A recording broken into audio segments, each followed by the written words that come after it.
नाही, आमदार अपात्रतेच्या बाबतीत आता जे काल आणि परवा दिवशी आलं माध्यमांमध्ये की सुप्रीम कोर्टमध्ये ती मॅटर मेन्शन करून त्याची सुनावणी घ्यावी अशा पद्धतीची मागणी त्या ठिकाणी झालेली आहे.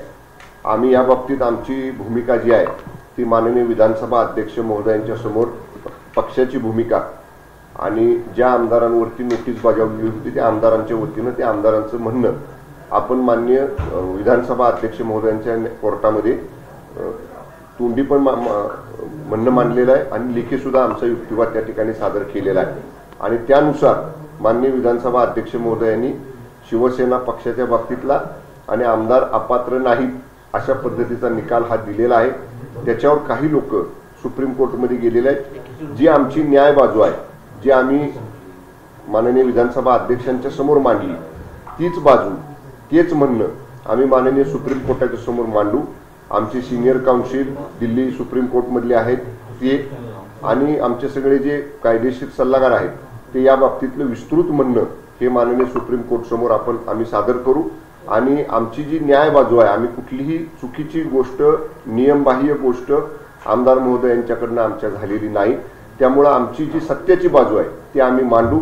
आणि मला विश्वास आहे की माननीय विधानसभा अध्यक्ष महोदयांनी ज्या पद्धतीनं आम्हाला अपात्र ठरवलेलं नाही तसाच न्याय आम्हाला माननीय सुप्रीम कोर्टामध्ये सुद्धा मिळेल. काल जाहिरातीवरती एकूणच जाहिरातीवरती 270 कोटीचा जी शासन निर्णय हा निघाला आणि यावरून विरोधक आता कुठेतरी टीका करताना पाहायला मिळत आहे. सरकारी योजनांच्या माध्यमातून सरकारी तिजोरीवरती डल्ला मारत असल्याचा आरोप हा विजय वडेट्टीवार यांनी केलेला आहे. ते विरोधी पक्षाचं काम असतंय टीका करायचं, त्यांनी टीका करू द्या.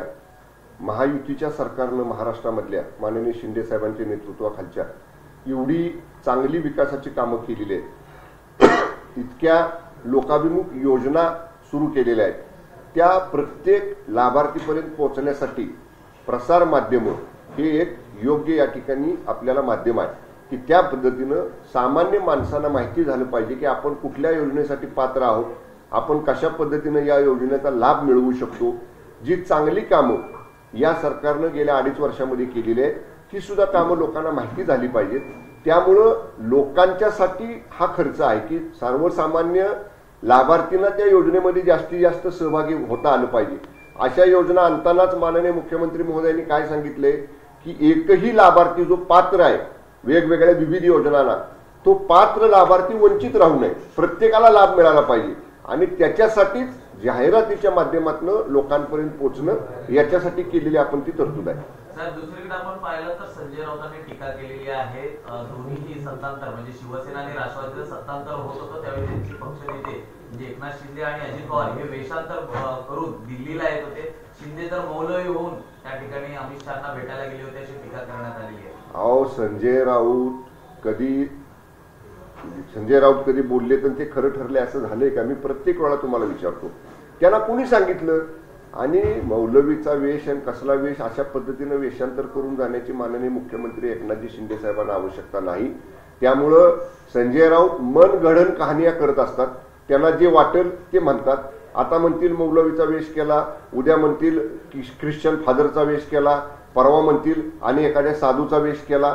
त्यांना काय मनाला येईल, तोंडात येईल ते संजय राऊत बोलतात. त्यामुळे मला विनंती करायची आहे की संजय राऊतांच्या बोलण्याकडे राज्यातल्या देशातल्या जनतेनं गांभीर्यानं पाहू नये. याला जोडून आहे की त्यांनी बनावट ओळखपत्र वापरली.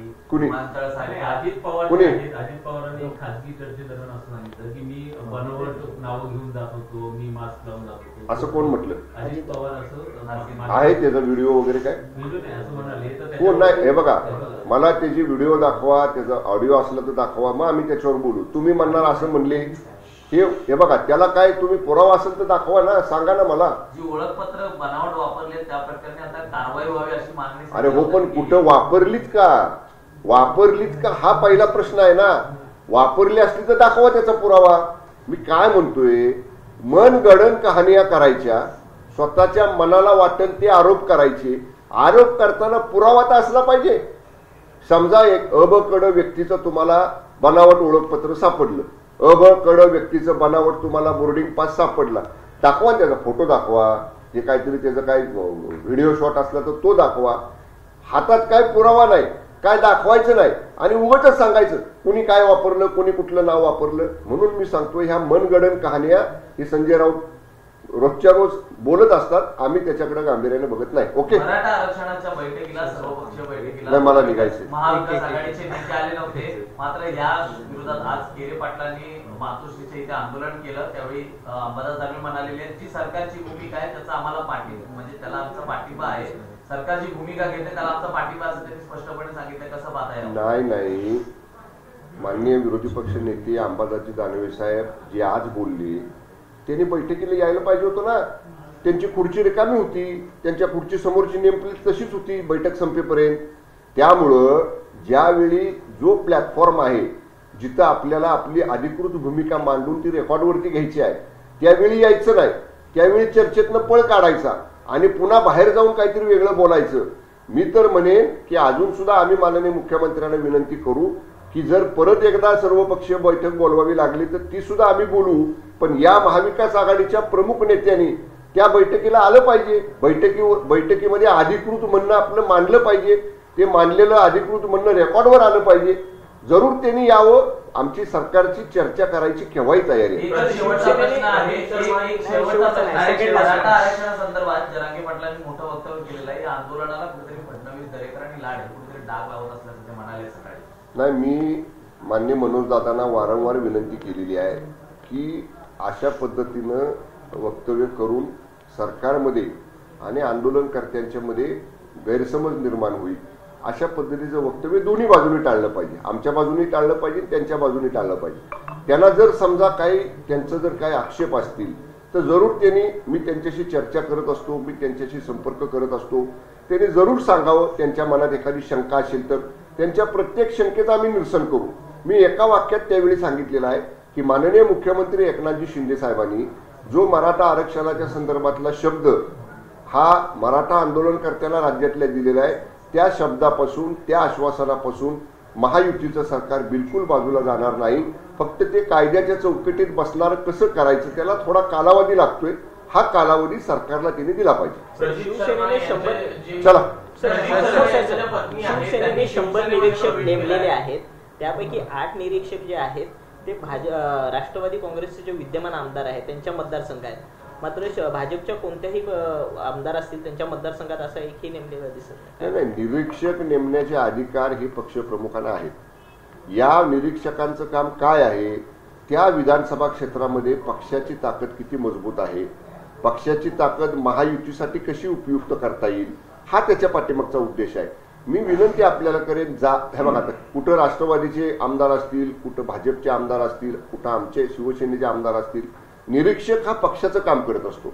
त्याचं काम बूथ लेवलवरचा शिवसैनिक, ब्लॉक लेवलवरचा शिवसैनिक, तालुका स्तरावरचा शिवसैनिक, जिल्हा स्तरावरचा शिवसैनिक, महिला आघाडी, युवा संघटना, इतर सगळ्या ज्या आमचे विंग आहेत त्या माध्यमातून पक्ष संघटना मजबूत करणं, तिचा उपयोग महायुतीसाठी विधानसभेला करणं हा निरीक्षकांचं काम आहे. त्यामुळं असा गैरसमज कोणी करण्याची आवश्यकता नाही की शिवसेना भारतीय जनता पक्षाच्या मतदारसंघात निरीक्षक नेमते, शिवसेना राष्ट्रवादी काँग्रेसच्या मतदारसंघात निरीक्षक नेमते. निरीक्षक हे पक्षाचं जसं काम करतात पक्षवाढीचं, तसंच निवडणुकीच्या वेळी महायुतीमध्ये जे ठरल त्या महायुतीच्या निर्णयाला कसा फायदा होईल हेच काम पक्ष निरीक्षकांचं आहे. धन्यवाद. चला, हिरेन हत्या प्रकरणातील आरोपी प्रदीप शर्मा यांच्या पत्नीचा काल शिवसेनेत प्रवेश झालेला आहे. त्याचबरोबर त्यांच्या दोन्ही मुलींनी देखील प्रवेश केलेला आहे. कसं पाहता, यामुळे शिवसेनेत नाराजी आहे तर दुसरीकडे आपण पाहिलं की अनेक टीका देखील होताना विरोधकांकडून पाहायला मिळते या पक्षप्रवेशामुळे. पक्षामध्ये पक्षाचे विचार, पक्षाचं काम गेल्या 2.5 वर्षामध्ये राज्यामध्ये शिवसेनेनं माननीय शिंदेसाहेब, मुख्यमंत्री एकनाथजी शिंदे साहेबांच्या नेतृत्वाखाली केलेलं काम, यामुळं प्रभावित होऊन अनेक नेते हे येत असतात. अनेक सामाजिक क्षेत्रात काम करणारे अनेक लोक पक्षामध्ये प्रवेश करत असतात. तसाच हा प्रवेश झालेला आहे. त्यामुळे या प्रवेशामध्ये त्याला अशा पद्धतीचे किनार लावणं योग्य नाही. धन्यवाद.